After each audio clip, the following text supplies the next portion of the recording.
All right. Hello and welcome to the Brooklyn Rail's first ever meeting of Common Ground. This is a new series that will be taking over the new social environment Thursday 1 p.m. slot weekly, and will feature weekly conversations with social justice practitioners, change makers, and activists on how we can mobilize daily actions in the project of radically reimagining our democracy. I'm Malva Kajali, and I have the pleasure and privilege of being your MC today for our inaugural conversation between Dwight Bullard, political director of the New Florida Majority, and public interest lawyer, civic technologist, and our dear friend, Nikki Zeichner. We're also thrilled to have the writer Ted Dodson here, who will read a few poems for us to close today's program. The Brooklyn Rail acknowledges that we are on the unceded territory of the Lenni Lenape, Canarsie, Shinnecock, and Munsee peoples. We acknowledge the many indigenous nations with remaining ties to this land, and we recognize that the Lenape still call Mannahatta home.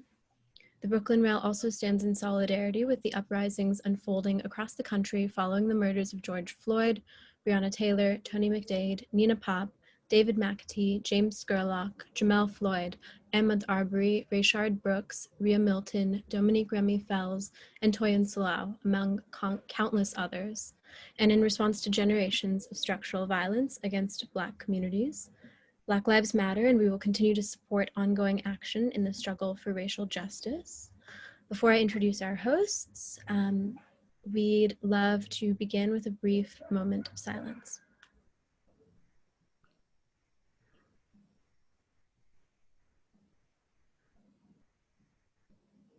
Thank you.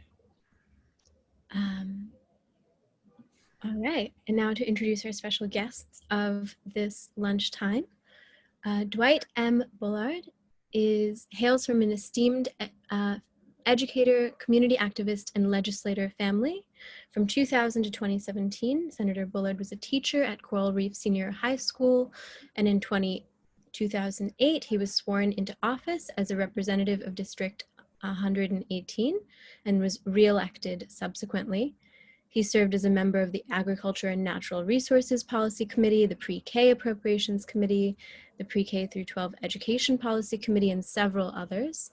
In 2012, Senator Bullard was elected to the Florida Senate, where he served as vice chair of the Transportation and Agricultural Committees and maintained membership on education and several other committees. In his time in the Senate, he worked to stop online bullying, bring tuition equity to aspiring citizens, and to raise the minimum wage. Dwight Bullard served in the Florida Senate until 2016, recently. His extensive and remarkable role in political and educational leadership has granted him tremendous recognition and awards.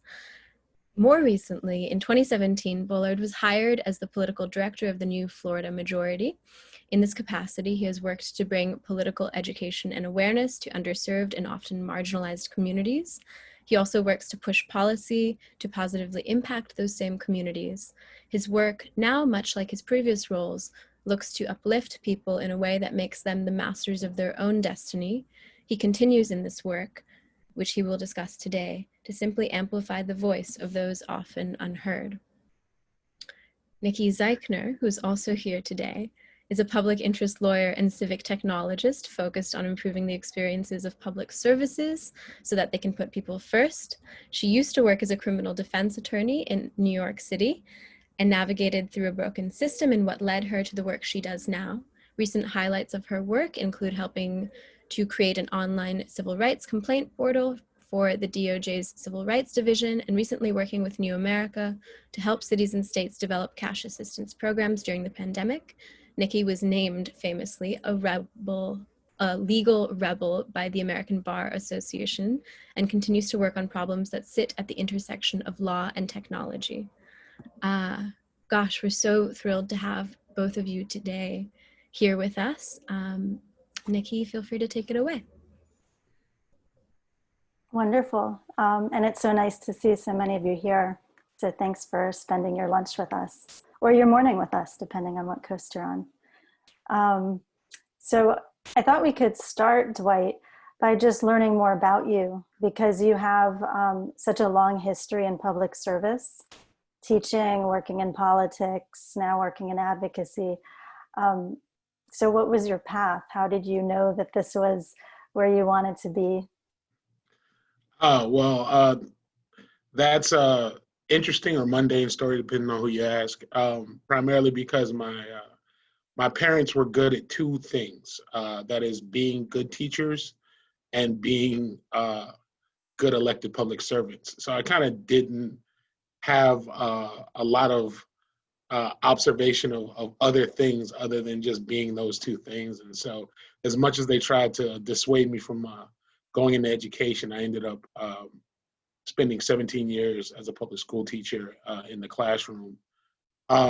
Originally born in Philadelphia, so shout out to the East Coast and all the East Coasters that are on the call.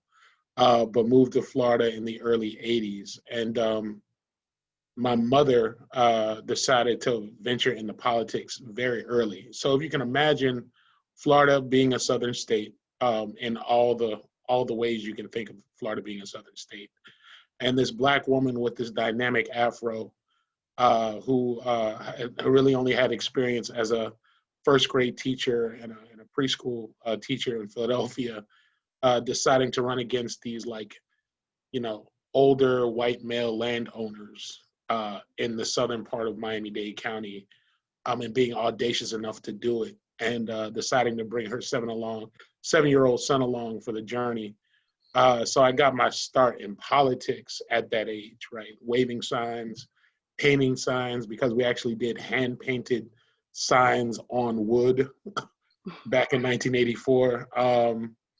And then watching her, run that course. But of course, things being what they are, she was actually, threatened with violence for again, being audacious enough to be a Black woman running in the South in the early 80s. And that included threats on her children, myself and my sister. But that just inspired her to keep going. So in 1992, she was elected to office for the first time, becoming the first African-American woman to hold her seat in the Florida House of Representatives. All the while, my dad kind of anchored it down on the education front. She had left teaching a few years prior to being elected herself. And so those are my role models, and two of the best role models I could honestly have in the world. And so undoubtedly they inspired me to venture on this journey. The only other catalyst was this little known state senator from Illinois who decided to run for president. He was a motivating factor back in 2008. So that's what decided to jumpstart my political career after having spent almost 10 years in the classroom. Why didn't they want you to teach?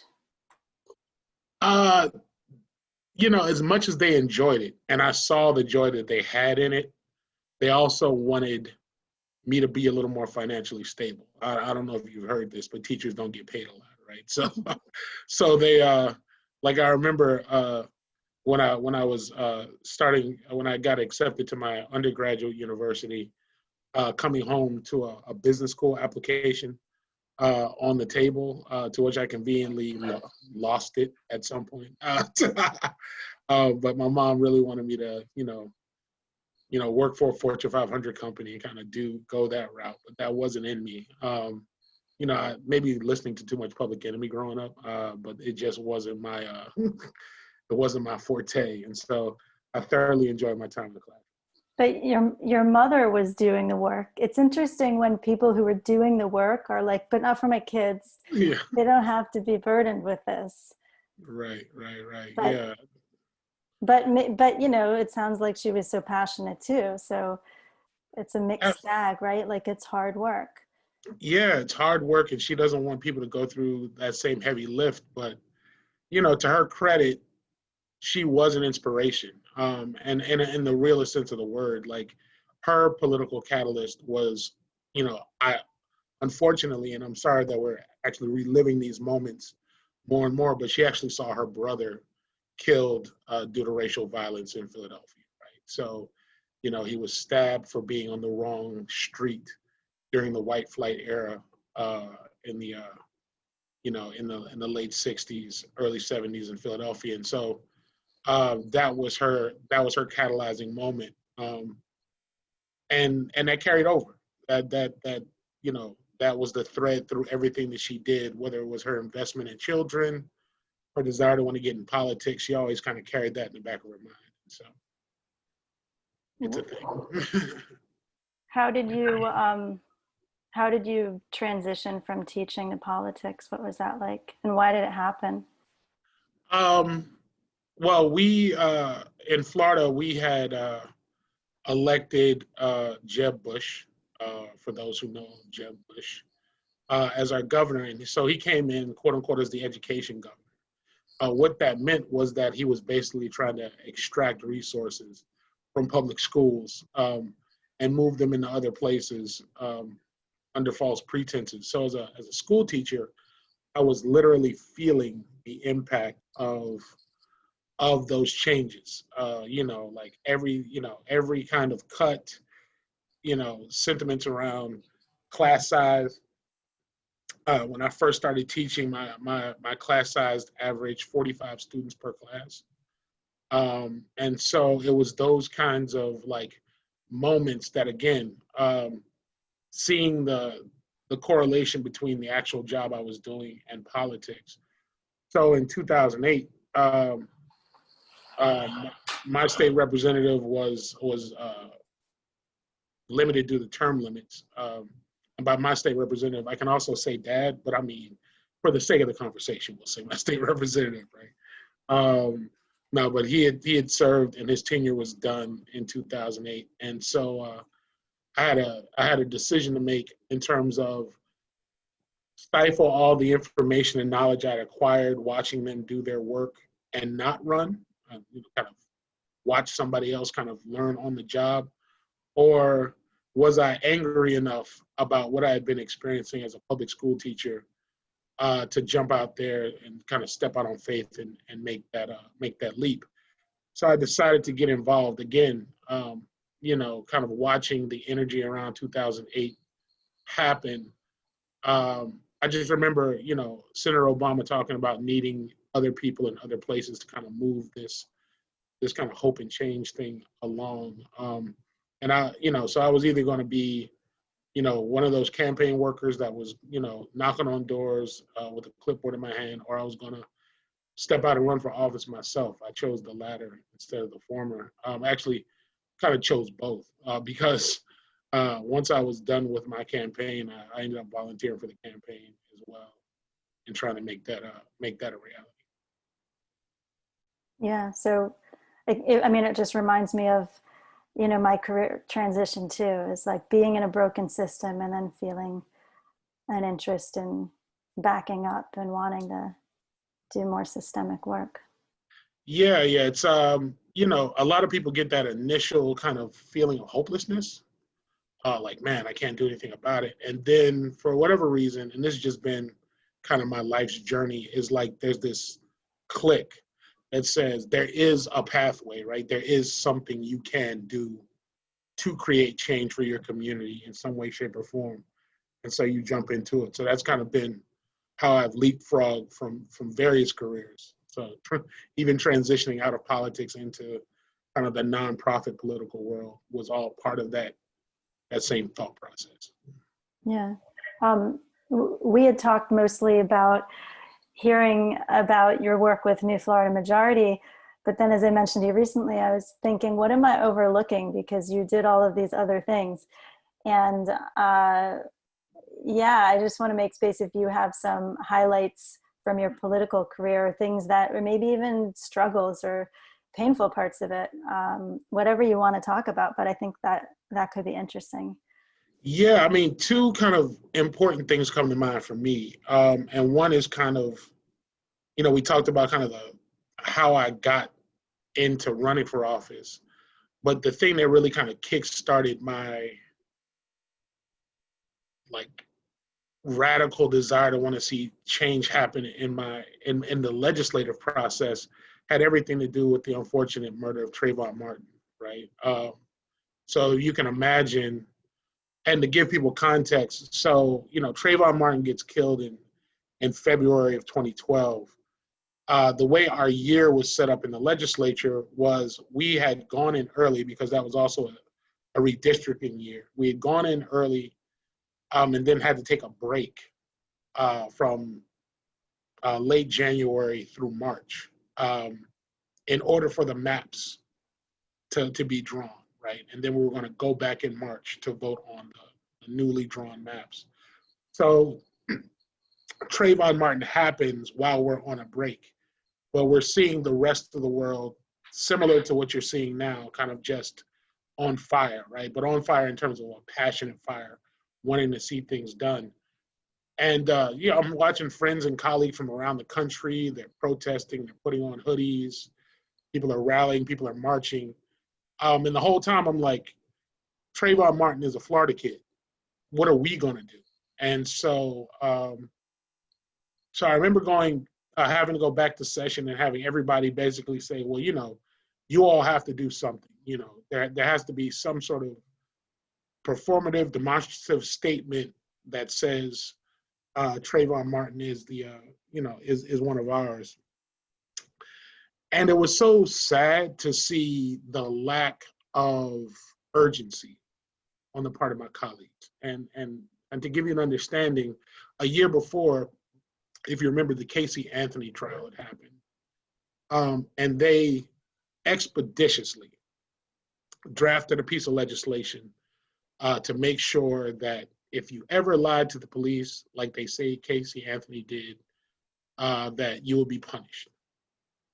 And I just remember all this, debates and this bipartisan, this can never happen again. We can't have people lying and potentially murdering children. I was just like, wow, that's, I'm trying to be inspired by all these platitudes that folks are giving. Then fast forward a year later, and it was crickets when Trayvon Martin got killed. We had Stand Your Ground. No one wanted to change it. You actually had members of the legislature that said it was working just fine or was working the way it was supposed to. And now we're about to come back to the legislature when the rest of the world is saying, like, bring justice to this young man. So I fast forward, long story short, I ended up being the only member of the legislative body that wore a hoodie on the floor of our legislature. In spite of, again, the rest of the world doing it and people in communities across the country that had no connection to Florida doing it, I felt that was necessary to bring attention to the issue. And I was inspired to do it, and I caught a lot of backlash for it, and I'm okay with that. And I have no qualms about having caught that backlash because it was the right thing to do. And I'm not a fan of not, I don't find myself silenced in the midst of controversy. And so the other piece was we had a gun issue popping up, and a legislator trying to run a bill that would have granted permission to bring guns into emergency areas during hurricanes. So, when you're getting emergency shelter during hurricanes, he wanted to make the law where you could carry your gun into this gymnasium with you, because that's the most important thing when you're running from a hurricane, right? And I just remember getting so irritated by the concept of it that and because we're Florida, it was rolling along. So I decided to rename the bill that he was doing an act relating to the zombie apocalypse. And my justification when they asked me was, that would be the only scenario I would see where you would need to bring a gun into an emergency situation. So if we're going to say that we need to have guns in emergency situations, let's name the actual emergency, right? And so he got livid and red about it. And I was. Who are all these people? I mean, who's the I know, but who are they? What are they? I'll name the names, no problem. I don't even mean names, but give me some character sketches. Who are we dealing with? So the person proposing that bill claimed to be a libertarian, but in reality, he was a trust fund baby a little bit. Not to no shade to the trust fund babies, but he hadn't lived any sort of life experience that would dictate maybe we need to be a little more cautious with our gun laws and how we pass these things. And so, you know, he was very dismissive to people who would come to his office. He did not like people trying to call him out. And so as a result, because I knew those kinds of things irritated him, I decided to be the most irritant person I could be in that moment, and bring him a lot of unnecessary attention. So he didn't like the fact that the LA Times was calling him, asking him why he was running this bill and why he wouldn't allow it to be called an act relating to the zombie apocalypse. So I love that you're making politics sound for a moment, sound fun, right? Yeah, I want to move to New Florida Majority because you all are doing amazing work. But I think you've touched upon a little bit why the organization exists. Some of it, kind of giving us a little bit of background of just sentiments in Florida that you've just mentioned. Could you tell us, because I don't know if there's anybody from Florida here today. So I think that could be interesting to just learn a little bit about what those issues are that made New Florida Majority become an organization, what the realities are that keep Black and Latin communities politically marginalized in your state. Absolutely. So we're celebrating our 10-year anniversary this year, so happy birthday to us. One thing that came to be that the New Florida Majority was that we had this kind of nonprofit universe of C3s that were existing that understood the importance of politics. And they needed a political entity, something that was different than your atypical C3, to help be more deliberate about political engagement. And so that is kind of like the brief origin story of the New Florida Majority, and why we came to exist. In that nonprofit nexus was just a number of organizations that were really doing super duper important grassroots work in historically marginalized communities. And it's so powerful that Malvika opened up the conversation in giving credence and kudos to indigenous folks, because that's kind of Miami's challenge as well, right? Is you have this space that was very much indigenous wetlands, the Everglades, that because of excess, like that's the story of Miami. Henry Flagler brings the railroad to Miami as a vacation hub, but then immediately begins to exploit Black people from the Bahamas and immediately begins to displace indigenous people.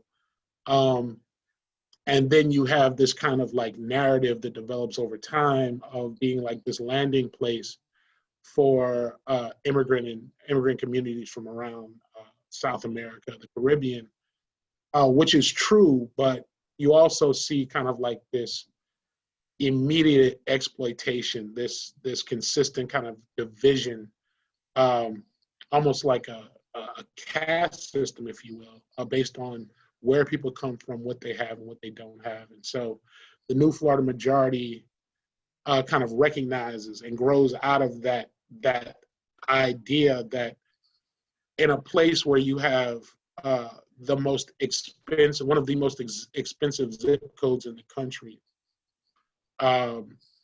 in Star Island, and in a place where you also have the greatest, the second greatest economic gap in the country, that folks deserve to be empowered and educated and engaged in this politics that is oftentimes exploitative and working against them too often. And so that's where we engage, and that's what we try to do.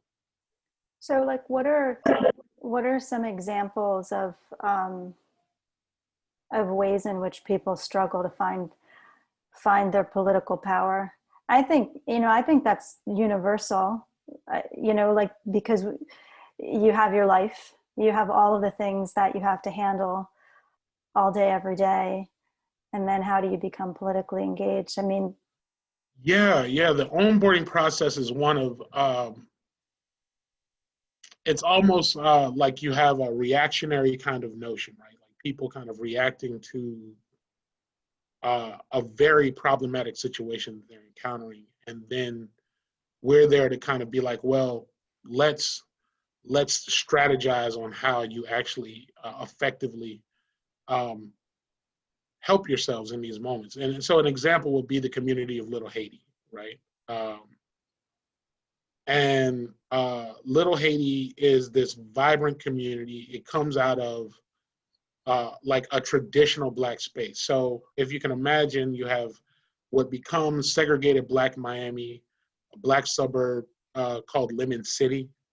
As you see the influx of Haitian immigrants coming from Haiti in the late 70s, 80s, they migrate and end up in this place that affectionately becomes known as Little Haiti. Now, Little Haiti, like any other kind of traditional Black space, is those folks over there are kind of doing their thing. But these folks were trying to live what they viewed as the American experience, right? But many of them were renters.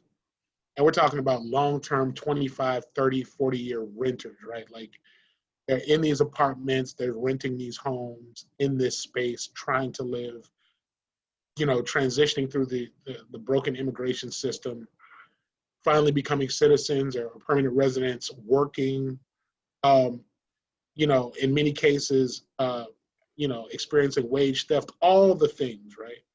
And then you also have the encroachment of sea level rise. So right now, in this current moment, Little Haiti is now being gentrified primarily because you have this flight of people from the east who are seeing, their oceanfront property become ocean property, right? And so these folks are being kicked off their property, being kicked out of their homes, being priced out of these apartments that they've had for generations.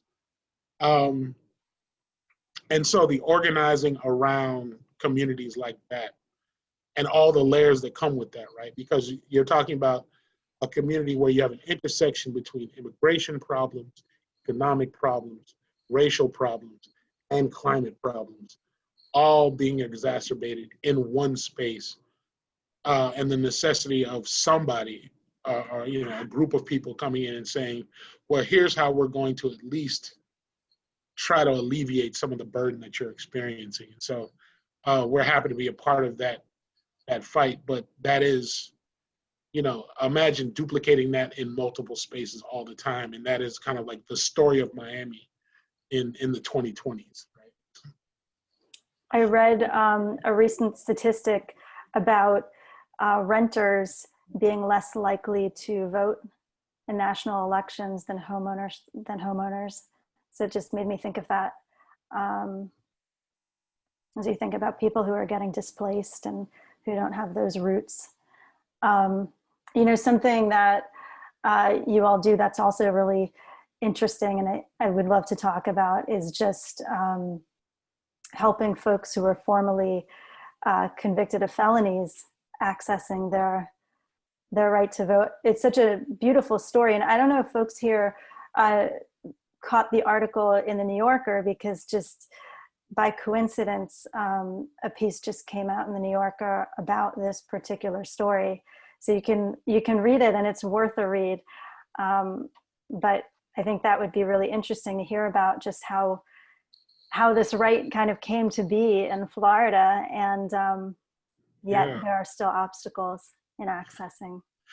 Yeah, it's important to celebrate the victories even in the midst of all the chaos that we're experiencing, right? And so Florida being optimal Florida, and I always got to say that I love the state, I love kind of the people, but the politics of Florida is something special. And so in 1868, it was embedded in our Constitution that people who were convicted of felonies would not have their rights, their voting rights, or many of their civil rights restored in perpetuity, right? So imagine that, right? Like committing a felony in the state of Florida and now never having the right to vote, period, right?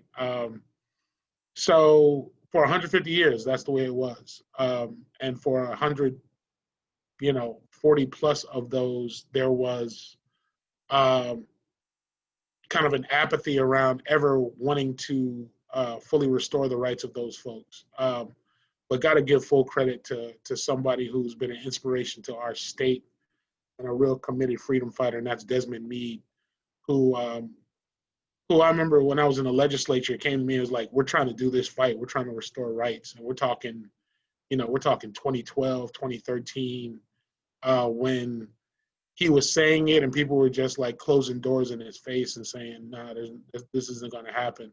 And so he stayed committed to the course. And so it would just so happen that New Florida Majority was part of the coalition that would be a part of collecting the petitions first to get it on the ballot. And we had to collect over 800,000 petitions in order to qualify for the ballot in the state of Florida. So that was the first hurdle. Second hurdle was trying to get Florida and 60+% of Floridians to agree that this was a worthy cause and absolutely necessary. And so through his work and through the leadership of people who had been directly impacted. So, and that's what's important to understand in this, is that the communications, the formation, and the politics of the moment were shaped by the people who were being most impacted by this, and they were at the forefront. And that's critical in anything that people choose to do, is that if you're not centering those most directly impacted in your work, you're really missing the boat. And I just want to kind of, ping people for that.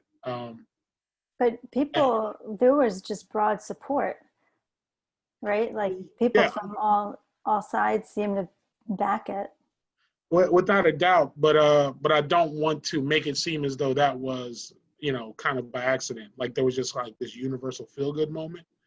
That took work, and like I said, going back to the 2010s when people were saying, Desmond, you don't stand a chance, to get to the point where we were in 2018 took real work by real people, and the humanization of those people, again, who are most impacted, was the essential component. Like that was the secret in the sauce, right? Was changing the narrative around what a returning citizen looks like, who a returning citizen is, why they come to exist and why they should be treated fairly, was the important work of what I would say was at least a 4 to 5 year fight to get that passed. But I'm so happy that we did. And 65%, to your point, Nikki, 65% of folks supported the bill, and that's across demographic lines. People of all walks of life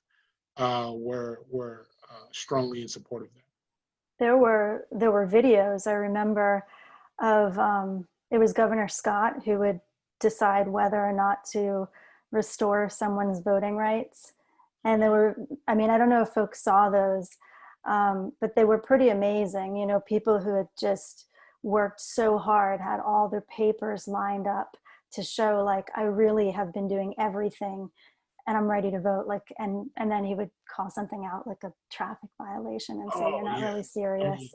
To witness those were the most dehumanizing moments of my legislative career. Like to sit in a space and have somebody who had not done anything in their, wrong in their life in the last 20 years, had started a business, had started a family, was doing everything they needed to do. And then you're absolutely right. He would bring up, well, it says here you had your license suspended 4 years ago. So for that reason, we can't restore your rights. And you're like, what just happened? What did I just witness? And yeah, gives me chills when I think about it, but I'm happy that we were able to get that done. Of course, the fight's not over. And I definitely want to encourage folks to keep sending positive vibes to Florida, because we have a governor that really does want to be an obstructionist to the people's will. But so I don't know how much just the the craziness of those hearings and them being out there inspired folks to get behind this bill and just say, this is crazy. But now you have new leadership, and this was a community-led bill, And so there are now obstacles, right? This is what, if you all want to read about it in the New York article, I totally encourage you to. But, you know, there are still real obstacles that folks are still facing. Yeah. I mean, let's just call it what it is. What the state legislature, the Republican-led state legislature, let me preface by saying that, in Florida, chose to basically put a poll tax in place. They're basically saying that in order for this particular group of people to vote, they have to satisfy all their fines and fees, which is, again, kind of just this arbitrary term that equates to what could be something that has like legal merit, you know, meaning that there's a, you know, like a legitimized fee, but it also could be something as mundane as the cost of the urinalysis test while you're on probation. It could be the cost of ankle monitoring fees while you're on probation and parole. So it's like this double, triple, quadruple punishment for people who've already paid their debt to society. And it's, again, one of the many things that unfortunately is embarrassing oftentimes about the news that comes out of our state. So when we talk about like, what does voter suppression look like? You know, that is what it looks like. Yeah, because how many people this affects? I mean, you gave me a number before. How many people are 1.4 million souls? That's how much it is. Just to give you context, when we passed Amendment 4 in 2018, it had been the biggest reenfranchisement of a group of people since the Voting Rights Act of 1965. And so, you know, at the time, 1 out of every 4 returning citizens that were being disenfranchised lived in the state of Florida, in the country. So 25% of all the disenfranchised returning citizens lived in the state of Florida. And you'll hear me use the term returning citizens because I don't like the term ex-felons, nor should any of us, because all these folks are just that, returning citizens. So that's a lot of political power Mm-hmm. that's not being tapped into. Without And yeah, I mean, it's interesting to think about what politics would look like if returning folks could actually access that voting power more easily. Indeed.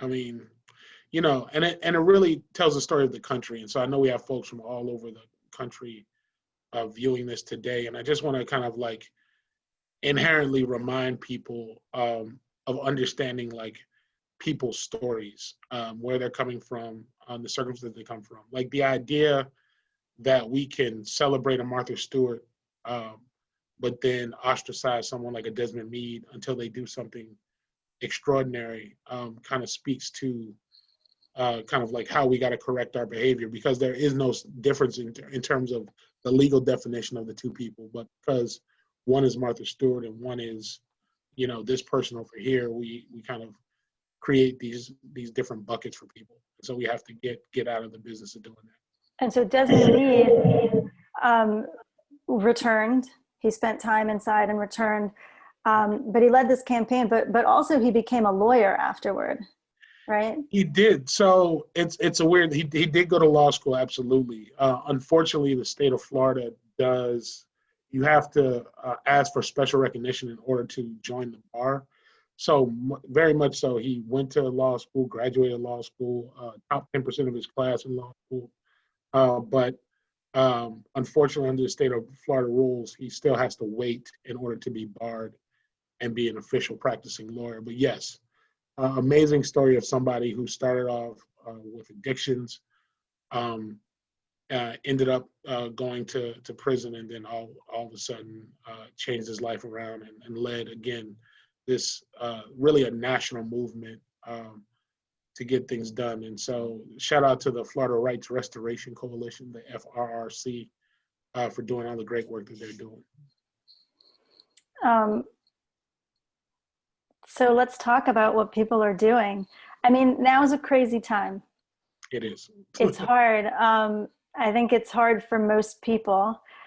I know there's some folks who are enjoying escaping from having to be around a lot of the social things, but it's really hard right now. And then just with the news right now, it's overwhelming.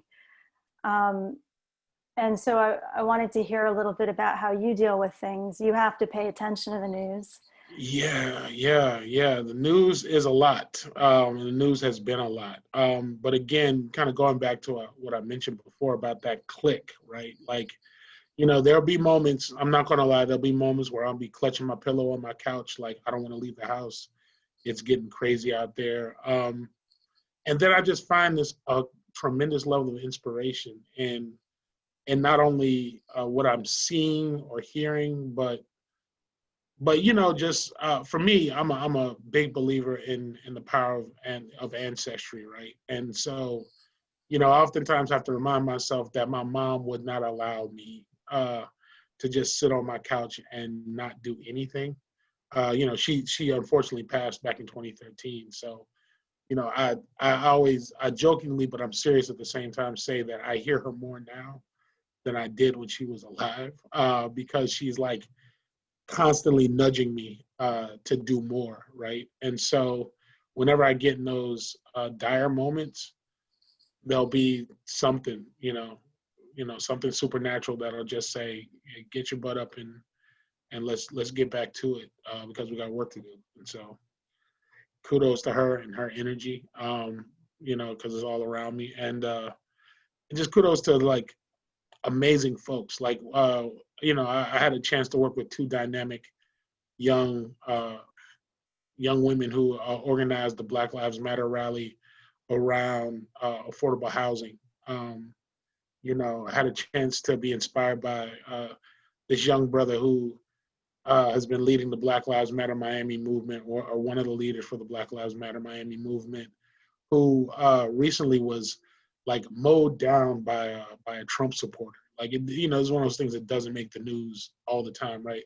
So he gets hit by a Trump supporter who was brandishing a gun at him. And so you're thinking in this moment, as the police watched it, you're thinking in this moment, like, okay, someone's going to come check on this brother. And the police actually arrested him for getting hit by a car, right? And having a gun drawn on him. But I still find inspiration in watching his perseverance, because he just, after he was released, right back to the same place and right back to organizing. And so, we've got so much at stake, not only in this election, but in terms of like saving humanity, that I feel good to be a part of that tapestry, right? To call myself, a supporter and ally of the work that needs to be done. How can people not be reactive and find sustainable ways of being supportive of the things that they care about? I mean, right now it's hard not to react. I think just the way that information comes in also is designed to make us react. So how do we know what's meaningful? I mean, you have to make meaning of it yourself, right? Like, it's first of all, you have to find a grounding, right? Like, what is the thing? Is it innocence? Is it the purity of the plants that you grow? Is it the holding your granddaughter in your hands, holding your niece and nephew, and sort of understanding, kind of like aspiring to the world that you want to create? For me, at various steps of the way, and this is what I absolutely appreciated about kind of all the steps in my journey, was in teaching, for instance, it was like looking into the eyes of somebody who got something for the first time, right? Like, when I taught history, and so when you're teaching someone history and you see that they get it, like that they realize it's bigger than the date or the number that you're saying or trying to quote, or when you're going to the legislature and you're helping someone. So it was mentioned in my bio we had a situation in which undocumented students weren't privy to get state resources. So they weren't eligible for scholarships, they weren't eligible. And then on top of that, they were being charged for out-of-state fees when they were able to go to college, right? So they navigate through an already crazy system and then are finding out that they're getting charged the same rate as somebody from Michigan or North Dakota or Hawaii who's coming to Florida. And so the idea that I was able to work on that bill and pass that bill that granted them in-state tuition is one of the things that I hold on to for inspiration. So I'd have to remind myself that things can be done. Like, it's not always darkest all the time. And even in these tough situations, things can be done. I'm a student of history that way, so I really enjoy kind of looking back at people who've persevered through much, much more trauma than I've ever had to experience. And I recognize that that is a point of privilege, but carrying the Fannie Lou Hamers and carrying the Ida B. Wells and carrying the Cesar Chavez with me and doing the work that we do is how I do it, how I try to stay grounded. So if you were giving people advice, it sounds like you're saying it's like a personal thing. I mean, it's like you're not saying, oh, well, you should get out and knock on doors. I mean, maybe that's your way, but thinking about the way you relate to the people around you, what you learn, what histories you study, what you expose yourself to matters.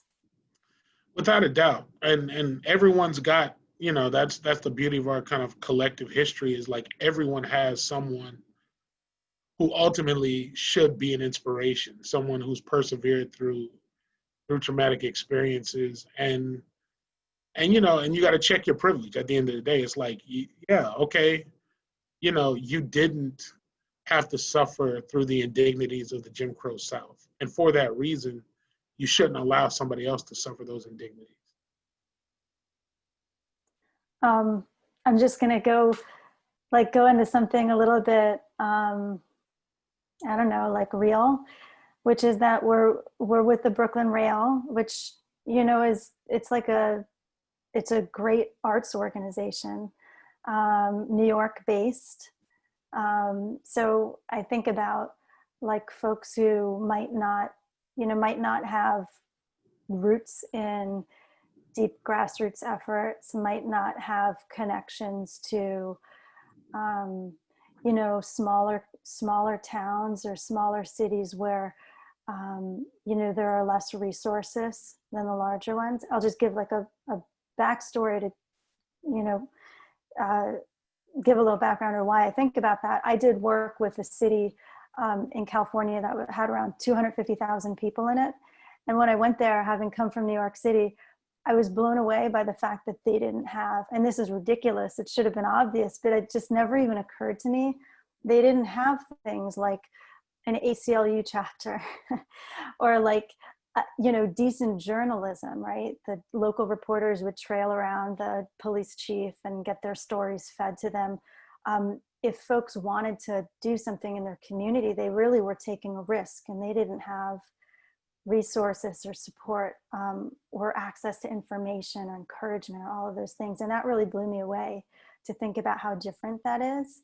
So when I think about when you come from a big city, there's a lot you take for granted because it's more like you're kind of funnel, you have to tune out all the stuff and make choices. And in other places, you really don't have those types of things available to you.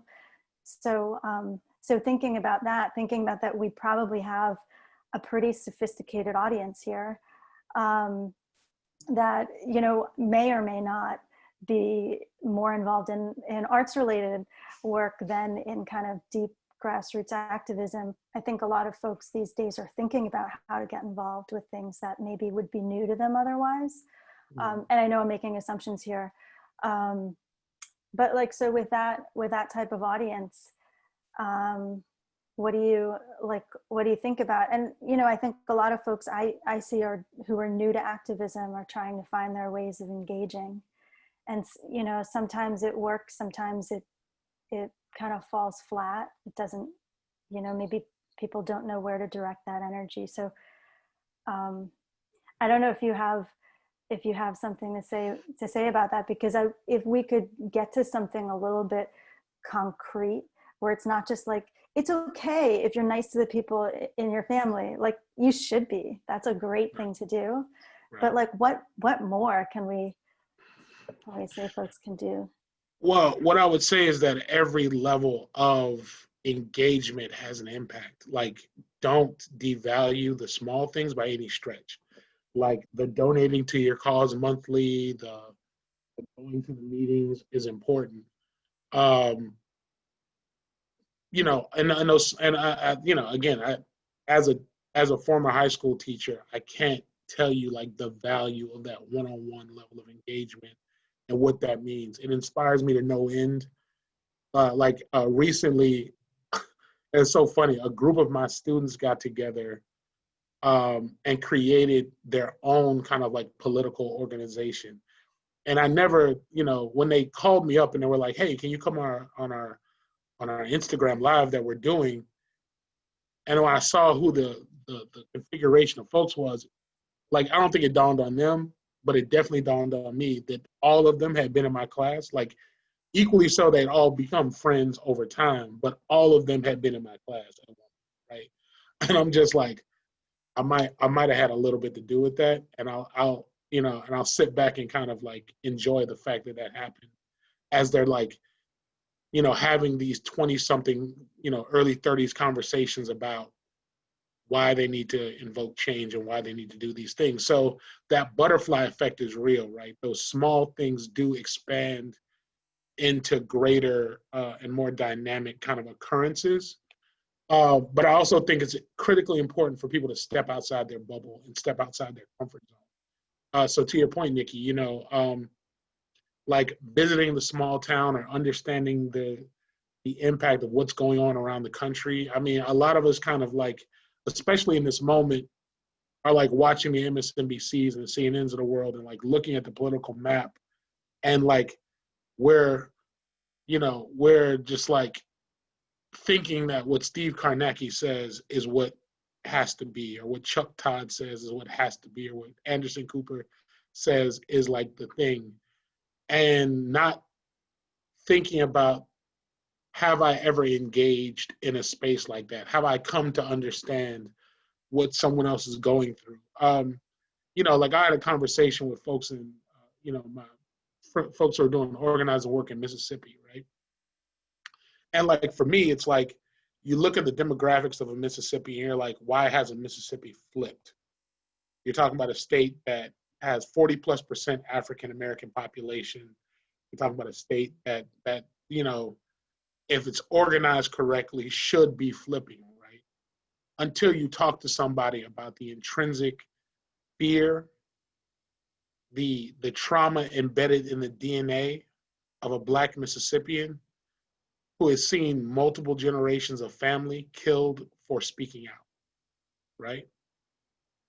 And how does that impact the 18 or 20-year-old, who's coming out on the back end, who's like, no, I don't think you get it. Like, you're talking about the myths or the history of Medgar Evers. I'm talking about the idea that, my uncle was run out of the state, for having the audacity to be a lawyer and come back and do civil rights law. I'm talking about the idea that, they threatened to take away my scholarship, because I thought about kneeling like Kaepernick did in 2016, right? Like it becomes more real, but then still wanting to stay committed to that space, right? Like that's them. They, they want to give back to Mississippi. Like they know that that's a reality. They know what the numbers are. So we have to kind of like get out of this like space of kind of like judgment and marry it to the understanding of what, real life experiences by people are in these spaces look like. Like, you know, we talk about like traveling being the thing that allows us to kind of see the world and see different things, but it has to be that kind of like direct intervention with a level of understanding, being an active listener in what someone's life journey has been, and understanding and empathizing with where they've come from and what they thrive or what they aspire to be. And again, I had the luxury of being a school teacher, so that was the job.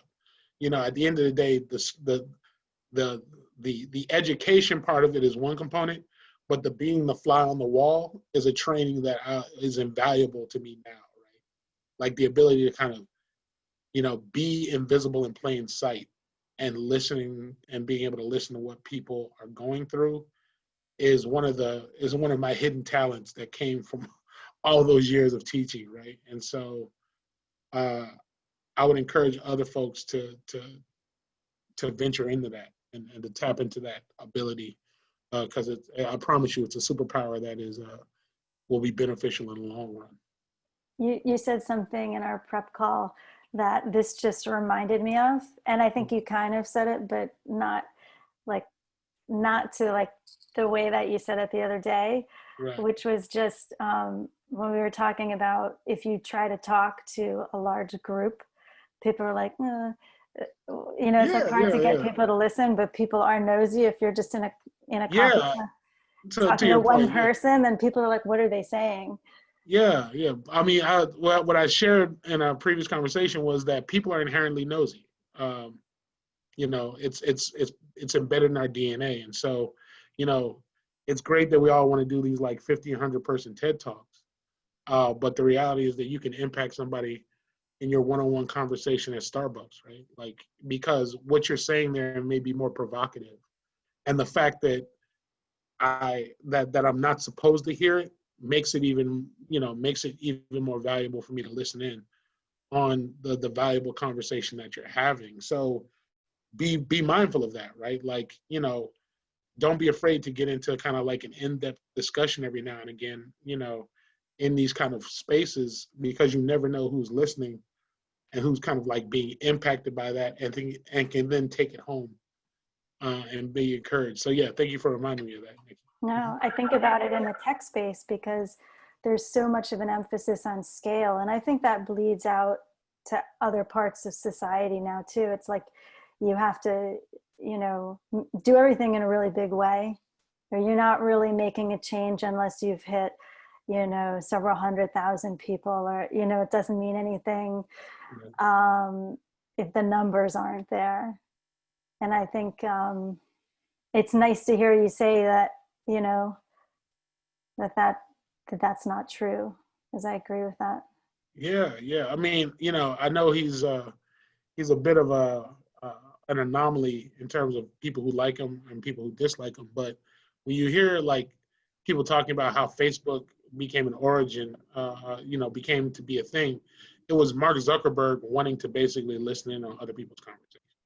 Like that was that's the gist of it, right? Like you create this platform that you kind of control, that you now put in these college spaces. And I'm an awkward person. I'm not talking about Mark Zuckerberg. I'm awkward. I don't talk to people openly. So therefore, let me create a space where those folks are talking and I can listen in on their conversations via text message and just kind of get involved. And so now we have this thing that is, you know, billions of people now talking back and forth. And it, you know, good, bad, or indifferent, that's kind of where it comes from. Yeah. And shaping our political discussions now. So I guess we're kind of getting to that place. You know, we're getting to that closing place where we think, okay, where do we go from here? What do we do after we've learned a little bit about your work? There's so much that we didn't, you know, go into that I feel like we could have hours and hours to talk about things. But we're at that place where we're talking, well, where do we all go after this conversation?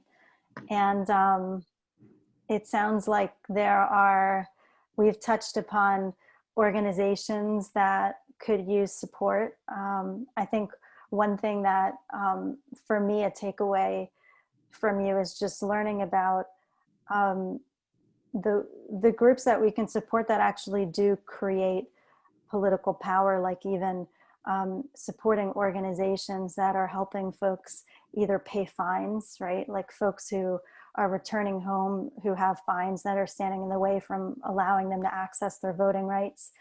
And also even bail, right? Like people who are not even found guilty yet of a crime, but are sitting in jail because they can't pay to, to spend their pretrial days at home while they're waiting for trial. So those folks, getting those folks out means that you're getting them out to potentially vote. And that's huge. I think people don't think about that so much. You think like, okay, get out the vote, but that there are all these other organizations that do daily work that isn't necessarily just related to this election. It's just ongoing work that they do. And that supporting that work can actually impact this election as well. I think is a huge takeaway from this conversation. So I wanted to say that. Yeah, that goes without saying. Again, shouting out Desmond Meade and the work that FRC is doing. Right now, they're in the process of trying to pay off those fines and fees for folks in the state of Florida, and they've put a fund together, and they're getting a lot of attention. Articles around, people you may not know, like LeBron James or or Sean Combs, now investing money to help pay off these fines and fees. You wish it didn't have to be this way, but it is right now. And so kudos to them for doing it. And you also alluded to kind of the, one of the many things that we do. And so one of the things that we do is every year we're doing what we call a Black Mama bailout. But we have a kind of a continuous bail fund trying to get people out of pretrial incarceration. For those who don't know the difference between a jail and a prison, these are folks that are being detained, before even going to trial, sometimes, in excess of 6, 7, 8 months in jail, primarily because they don't have the $900 to get out or the $1,000 to get out. And so we're trying to do everything we can to make sure that incarcerated women are not as impacted by that. We've done a lot of work, and I got to give a shout out to our criminal justice team. We've been able to get 2 pieces of legislation passed. One called the Dignity for Incarcerated Women Act that provides, feminine hygiene products and levels of treatment for incarcerated women. For those who don't know, that arbitrarily some man decided this is how many tampons or how many feminine hygiene products a woman can have on a monthly basis. And so if you can imagine, you have some places that basically say that women during that cycle can only have 3 tampons, and that's it. And imagine what happens after that. So we had to pass a bill in the state of Florida to make sure that they had unlimited, unfettered access to those products as they needed them. And then we were able to pass legislation this past session dealing with incarcerated pregnant women. In the state of Florida, it is legal. It should not be, but it was legal to shackle women during pregnancy. So if you can only imagine the indignity that one must suffer, as if some woman in the midst of child labor is all of a sudden going to get up and run out and try to escape and knock over guards in the process. So yeah, definitely trying to do the work to make the change that we see necessary. And then one thing I want to say, and I know this came up in our previous conversation, Nikki, is people being courageous enough to participate in what I like to call radical transparency, right? And that is, it goes a lot of different ways, but it's really the importance of knowing what you don't know, right? And having the willingness and the courage to find out that what you don't know. In the study of history, what I found so powerful was finding out the story behind the story, you know. And just to kind of like one historical footnote that like George Washington wouldn't be nothing without Martha Washington. And the reason I say that is because she was the one with the money, right? He was the one, you know, who basically went to bars and, you know, told everybody how great he was. But she was the one who actually gave him the financial wherewithal to be the person that he is. So, you know, without Martha Washington, George Washington doesn't even get anywhere close to becoming the first president of the United States because he didn't have the land, didn't have the means, and didn't have the access. But that's a story that's oftentimes not told. And so there's so many of those stories, you know, that are oftentimes not told, or more importantly, we allow ourselves to be inundated with misinformation. We allow ourselves to be told that a 17-year-old boy killed on the streets of Sanford by a grown man, that somehow because he had marijuana in his system deserved to die, right? And that is something that we cannot allow to continue to happen. So we must be radically transparent with the conversations that we have and with the information that we gather.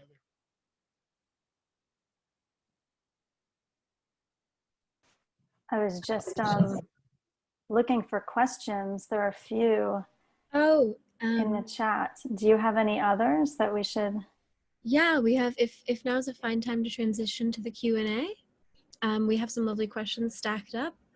And our first question actually comes from our very own John Capeta. JC, you can unmute your audio now. Dwight and Nikki, thank you so much for this conversation. I feel, Nikki, it's good to see you back around our quote unquote lunch table. And Dwight, I've been just really inspired and this has been amazing. Thank you for coming on and for your time. My question is sort of, I feel like we've been hearing more recently about like the idea that, about like criminality and kind of how arbitrary it is and how we've accepted the idea that if you've committed a crime, you like are a criminal, which justifies then extremely inhumane treatment.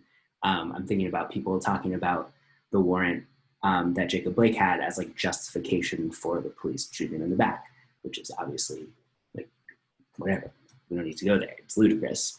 Right. And so my question is, as somebody who spent time as a teacher, do you see this idea about criminality and becoming a criminal, and the idea that the state holds like authority over a person's humanity and kind of like mediates a person's humanity, as something that we perpetuate in education, or is it something that you see in how schools are run or how like students are disciplined? Like, does that kind of exist in that space? So definitely yes, but also the potential for a no, right? And what I mean by that is, you know, the school to prison pipeline is a real thing, right? And so the introduction or the treatment of people based on race, you know, the studies are, you know, that the jury's been out on that in terms of the mistreatment of students based on socioeconomics or race, in terms of who's being incarcerated, how those things are being treated. One thing I'll definitely say is that when you talk about the presence of police at schools and the weightiness of it, I'll give a real life example. I had someone who was a friend, one of my sister's classmates, who you know, was being, you know, being arrogant, doing whatever the case may be, but ended up throwing a folder at a teacher, just a folder. Manila folder, one manila folder, but had to, you know, get and spend 6 figures on lawyers because the charge that he was hit with was aggravated assault. Now, on the street, you know, if we were walking down the street and somebody frisbeed a manila folder at you and the police saw it, there's no way that a state attorney would even, you know, go that far to create aggravated assault. But because of the kind of like nature of policing within the school system, he still had to fight that charge. So that in itself is inherently problematic, right? The idea that children are having charges trumped up, you know, pun intended, on them, is terrible. What I also would say, though, is that there are things within the school system that are beneficial, but that I think that speaks to the training of teachers, right? And so when I started in the school system, it was very much teach to the child. So for me, I wasn't looking at, with the exception of an IEP, an individual education plan for children that are on the spectrum, there was nothing I saw that made me want to teach a child any different, right? So as an example, if I had a child that was from Honduras, they were struggling with the language, you do everything you can to accommodate the language barrier, but there's nothing about that child that makes them any starkly different than the child who has access to the tutors or from the quote unquote good part of town or whatever the case may be. So it's like, as I sat in front of the classroom, it was my obligation to say that these 20, 30, 40 children are here for a purpose, and to take them as they are and to try and move them. The fact that there's an absence of that has everything to do with kind of the war on education that's been taking place in this country in the last 10 years. And I think there needs to be a deeper investment in a return to that. But the problem is that education's been corporatized, right? You have people talking about students as if they are numbers on a piece of paper rather than actual human beings. You have people referring to test scores versus that. In Florida, we had this egregious policy that if a child didn't reach a certain score by third grade, that somehow factored into how many prison beds that we were going to have in the future. And the idea that exists in states in law, right? The idea that you're using a calculation like that says everything about the prioritization of budgets. And so we, the collective, the royal we, have an obligation to fight back against that kind of, right? That kind of nonsense. So I hope that answers the question. Yes, thank you. Thank you so much. Our next question comes from a friend of the rail, artist, educator, and queer elder, Sheila Pepe. Sheila, you should be able to turn on your microphone now. Yes. Hello, and Mr. Bullard, thank you so much. I want to say your mama did a really good job. And she made a very good feminist man. It's amazing. I'm going to keep you in the education zone. Okay. I'm in the middle of this book, maybe 3/4 of the book, by Dr. Rooks, who's now at Cornell. And because I don't have any children, I am flabbergasted by what I'm learning because I have no interaction with the education system. So what's brought to mind is what I experienced as the Reagan privatization. That's a recent event that for Black Americans in the South, the privatization of education predates that by hundreds of years. And so I wonder about the state of Florida and if there are voucher rules, or can you talk a bit about that structure for us? Oh man, that's a whole nother hour-long conversation, but I'll try and narrow it down. Yeah, and this, I would say that Florida has been a test or pilot zone for all the bad things that education has to offer. So we were literally the first state that had charter schools back in 1996. Whoa. There's been an expansion of that. So if you can imagine, our first charter school opens in 1996. We currently have more than 700 in the state now, right?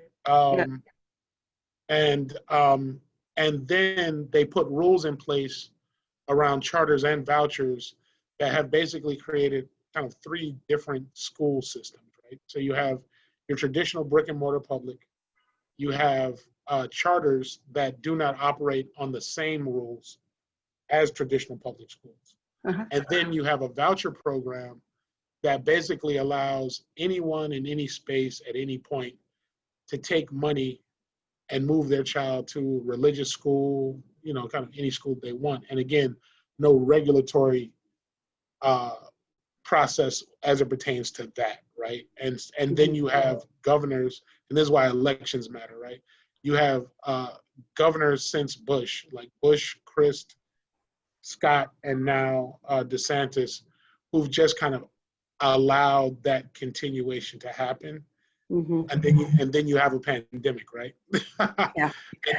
and now the layer of the onion gets exposed, because you have the charter schools basically saying, well, in order for us to operate, you got to send the kids back to the actual brick and mortar, regardless of what you feel about it. And then the voucher school saying that, yeah, in order for us to get our voucher money, you got to send them back to our church school. You got to send them back to our synagogue. You got to send them back to our thing. And now that's the policy that they're trying to push on everything. That's you have a commissioner mandating everyone's got to go back into school in the midst of a pandemic. So let me understand. That means that the private, it's like in all things now, the private is pushing all the public agendas to meet their norms. Does that sound right? Exactly, because their justification is the money follows the seat time. So it's not like, you know, it's not like they could send the child out with a laptop. Instead, they're saying that, no. The state is saying that the money that we get to run is based on the child physically being in the space. So can I ask you, in politics in general, doesn't that seem to be the norm now? Like with C4s and everything? Like the politics, the public is being driven by the private. Same deal? I mean, in the work that I do, I wish it was that easy for us. I mean, people just don't seem to be as apt in spaces outside of. Well, I mean the money. That, right? Yeah, I mean the big money, the big institutions. Yeah, definitely in terms of the privatization of things like medicine, privatization of education, like that is a thing. Like you do see the like monetizing and corporatizing of kind of every facet of the work that people are doing in states. And so I don't want to make it seem like all hope is lost, but there's definitely a sentiment there. So can I just ask you one more question? So I can go at this subject, you know, because I'm at the age where I might have grandchildren, but I don't have anything, you know, and my children are my students. If I have a child right now, I'm a white northerner, how do I handle this? I can tell my peers are going to do anything to get their children a particular kind of education, but how do we function as overused word allies? How do we think about this differently in terms of our own education and the education of our children and grandchildren? Well, I would look at it and invoking my mom again. Even my mom as a public school teacher understood the limitations of school. And I think the problem philosophically is that people are under the impression that 7-hour school day is the be all end all of the educational process. So my mom had no problem supplementing our education with other programs, art and music programs. Like I mentioned, like I was telling folks before the call, my sister's a musician, my brother's an actor. They learned those things from supplemental things outside of the school.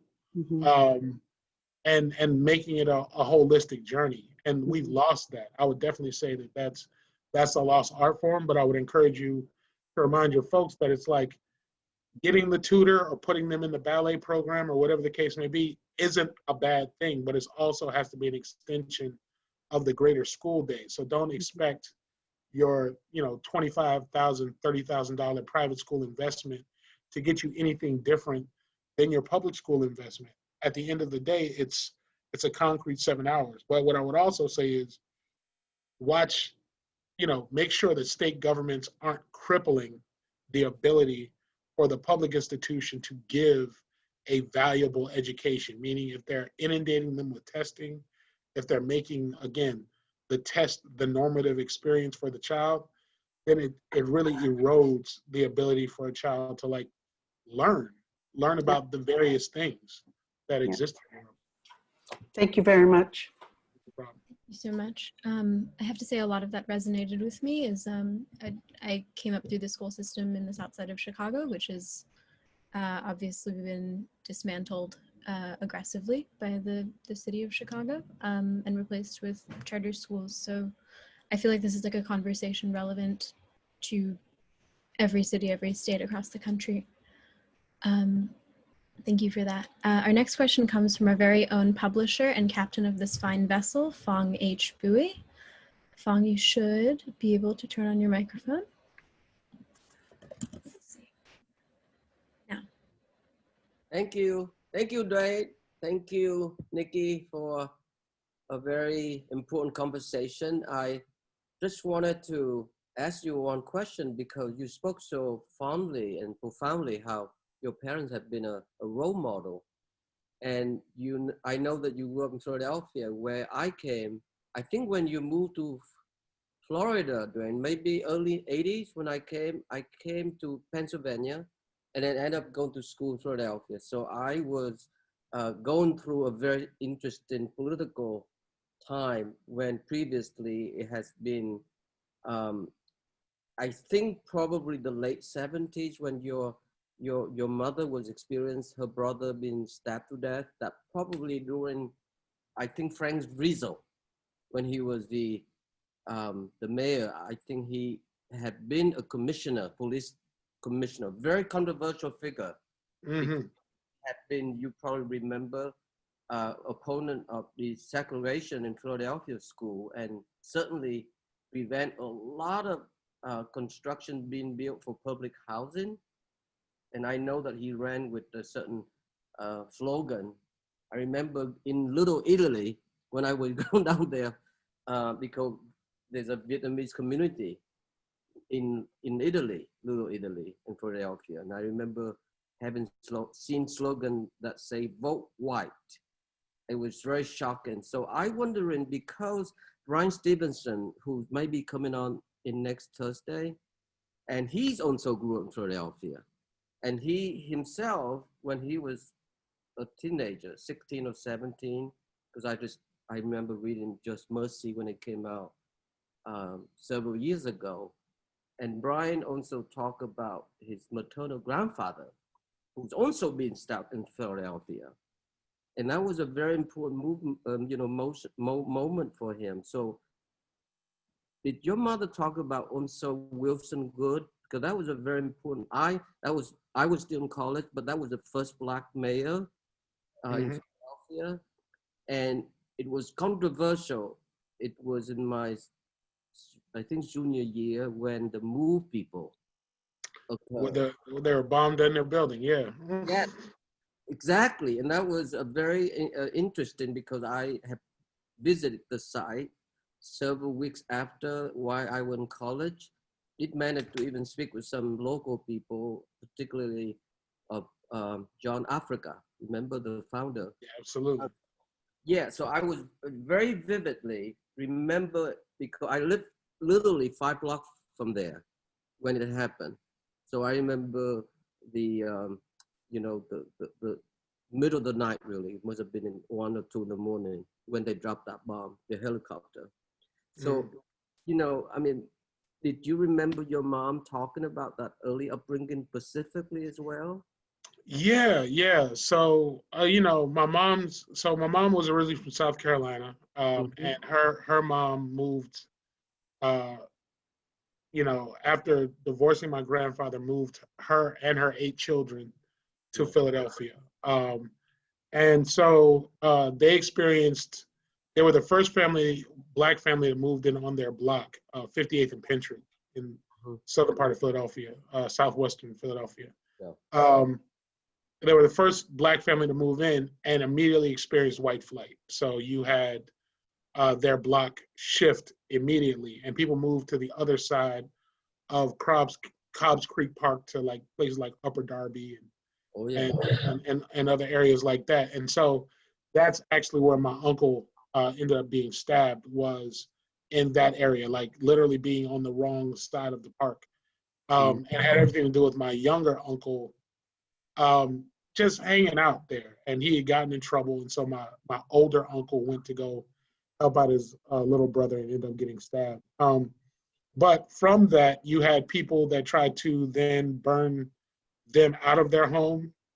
They were actually being protected at that time by the Black Panthers chapter that opened up in Philly. And then John Africa, having been a former Black Panther himself, then transitions into creating MOVE. So yeah, there was a definite kind of connection between my family's history, what happens with MOVE, but also some politicization within the family structure, because my grandmother actually worked on Ed Rendell's, one of his early campaigns for DA, hoping that he was going to be kind of a more progressive-minded DA at that time, and also because he had been helpful in the prosecution of the killers of my uncle. And so, yeah, they were not big fans of Rizzo by any stretch of the imagination.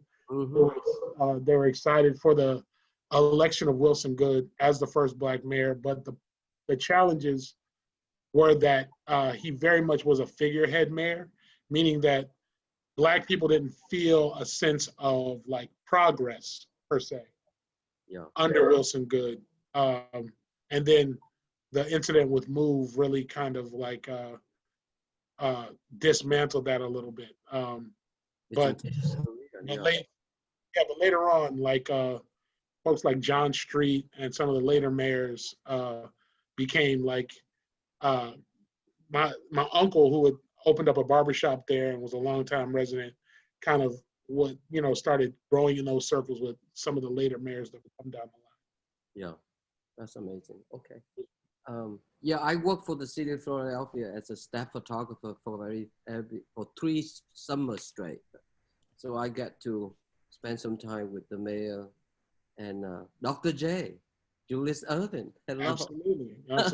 Who somehow managed to live in, that area near Haverford College. Remember what it's called? The Main Line. That's it. Yeah, it's the early history. Indeed. Very interesting. Well, thank you so much. No, thank you for having me. I appreciate it. Yeah. Thank you for this wonderful history. We've had a number of intriguing questions, but unfortunately time waits for no Zoom. So our final question will come from Charles Schultz. Charlie, you should be able to turn on your mic. Thanks, Malvika. Thanks, Dwight. Thanks, Nikki. It's been an amazingly inspiring conversation. And Dwight, I also have to say that I found you to be a very compelling storyteller. My question kind of comes out of really just listening to your stories and being moved by them. And it's a simple question, just a story of an unlikely ally. The story of an unlikely ally for me. Oh, it's an easy one, actually. The second term in the Florida House was the rise of Tea Party, and so they started having Tea Party Day at the Capitol. You can only imagine being a Black male was a little challenging.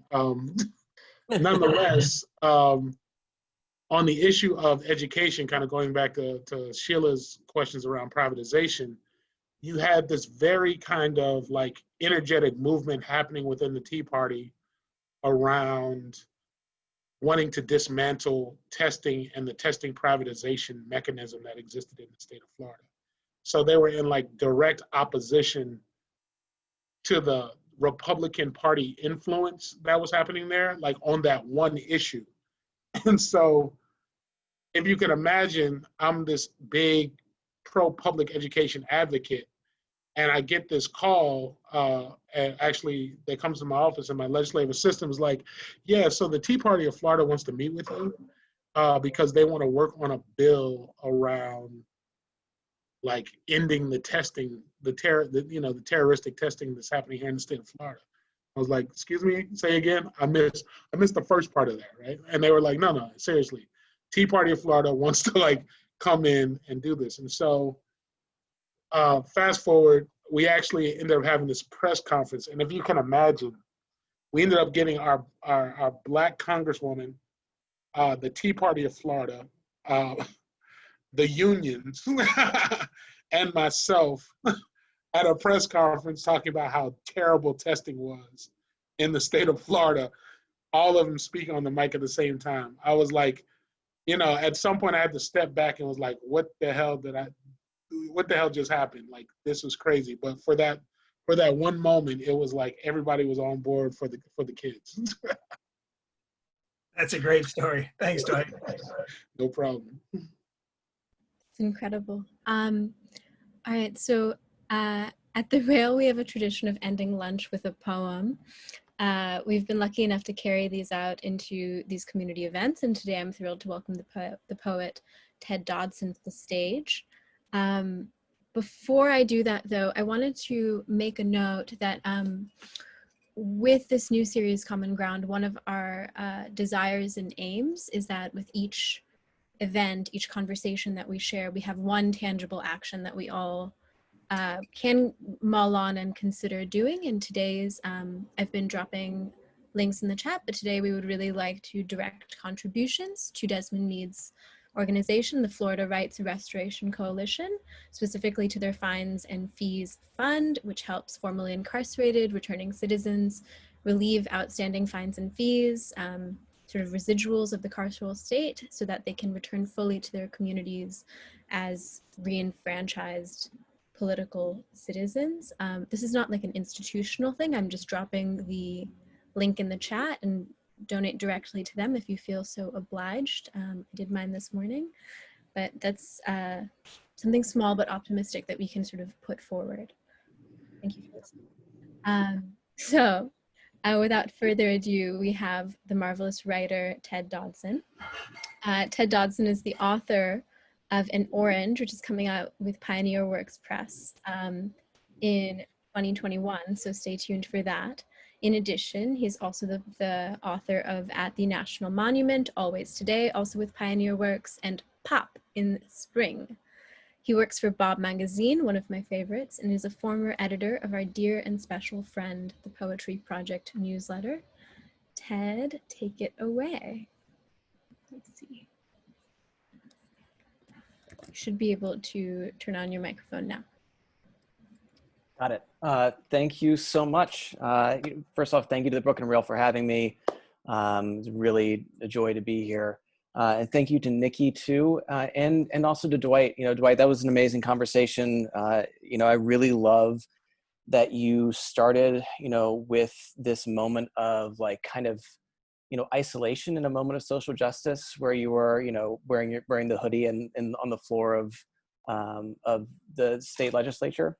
You know, and then you kind of like transitioned later on into talking about how there was a sort of like butterfly effect in your teaching, you know, and how you were actually able to affect you know, change on a very personal level, you know, and it kind of erased kind of that moment of isolation for me in a sense. And I thought that was just a really, really beautiful, you know, kind of stretch you took us on there.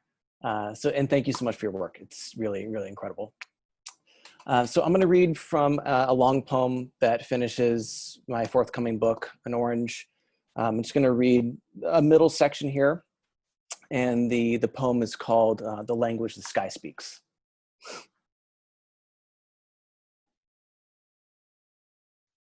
Is there a love capable of communicating, moved to separation from language in situ and reacclimated, as a fragmented statue would, impassioned in its resumed silence, its unbroken gaze set toward their being elsewhere other than here?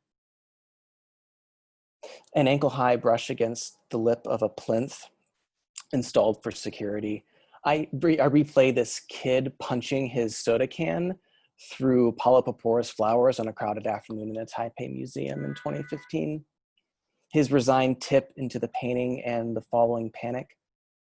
To alter art, especially if on accident, strikes me as essentially ekphrastic. And to review this action on repeat further embeds it in my mind's permanent collection. Alongside the songs stuck there, Drops of Jupiter by Train is torturously paramount. Watching the Diet Coke biff into flowers, my own chuckling like rustle through a hedge before I shuffle into dry melancholy over this awful turn of events, developing this kid's misprisal of himself, diminished in relation to the perceived value of what he irrefutably affected, striking dissimilarity to the dutiful, empowered, guiltless who enact real violence in other people. The replays roll in sequence, buffering, playing in with amusement, then drawing back in sympathy. Most of the morning rush over with, the cafe has settled into an easy motion, each customer looping to the counter right in time to replace the last. Someone finishes and gives up their seat as another needs it. There's a shift change and the opening barista heads for the door, looking at their phone. I know them a little and they give me free cappuccinos whenever they're behind the counter. This generosity started when they saw I was reading Emma Goldman, and we had a bit of a side discussion, holding up the line behind me. In the following days, we talked about the CNT and the Spanish Revolution of '36 before the nationalist patriarchal faction, fueled by momentarily displaced nobility, clergy, and fascist aspirants, their spite wiped these budding idols from the country with terrible instruments of war never before witnessed. The revelation of a future waiting in factories for the spark of delivery and the impetus of a conflict so ideology could justify the isolation and harnessing of its most sour universality, the covetous urge for circumstance forcibly made apposite. We talked about this with some sadness, about Goldman writing of Berkman's suicide scarcely weeks before the revolution, that if he could have seen the fruits of his theories and lifelong effort, that if he knew the decades of his dreams of equity and self-governance were not dreams in prison, perhaps he would have remained and felt a moment even of contentment. There's a means of understanding Spicer advocated for in his history classes. When he was a teacher of history, he began with the present, with the news of the day, then proceeded chronologically into the past, connecting the daily front page over a semester's course to ancient Mesopotamia, a method of interstitial discovery where students would sense out the correspondences between years, decades, and eras, moving farther and farther back into record until eventually hitting myth. Spicer himself engaged this technique in his own writing too. The clearest example being, in my opinion, the Holy Grail, wherein he conflates Arthurian legend with, among many things, the life of Marilyn Monroe, whose death was onus for the book in the first place. Like how he writes in the Book of Lancelot, love cannot exist between people, which, while seemingly ahistorical, is a precise example of the indelible connection he senses with the past. Not meaning to diminish our personal relationships, or like how Goldman writes about love's possibilities when disregarding what she refers to as the insurance pact of marriage, but how Spicer is shown in this photo I found searching for Jack Spicer poet on Google Images. I had to specify poet because there's apparently another Jack Spicer and he's a cartoon, in which he, cupping it by the base of the neck, kisses a disembodied marble head of a man. Now I'm turning to structural concerns, how we move on and off these stages of thought behind the grand drape, or when the scene is pulled back to reveal another scene dressed in a different dimension of artifice, projecting song to the last seats of an empty house, a fulfillment of a love long after someone has left, not unrequited, but never recognized until a harmonic overtone crescendos above the interminable rolling of interior notes and melodies. Then it's as if an awareness is pitched from over the shoulder and across decades previous, slung as far as can be seen, adhering a new explanation to a life of feelings that were regarded as already having their meaning. It is like a flood, like loss, spreading out convincingly into the shallows of its periodic return to substance, water or sand, the beach where Spicer admits his love for Graham and its futility considering the unstoppable tide that could wash up anywhere. Even now to the feet of intractable mountains, the elasticity of debt as it snaps back with a force of interest invented is comparable to the urgency of any acquisition. though the erosion of equity is apparent, and the shearing masses knife into a transubstantiation no inertia could convince to slow, moving ever more steadily without friction, ever more glamorous to the point of forgetting. Is it winter again? Thank you.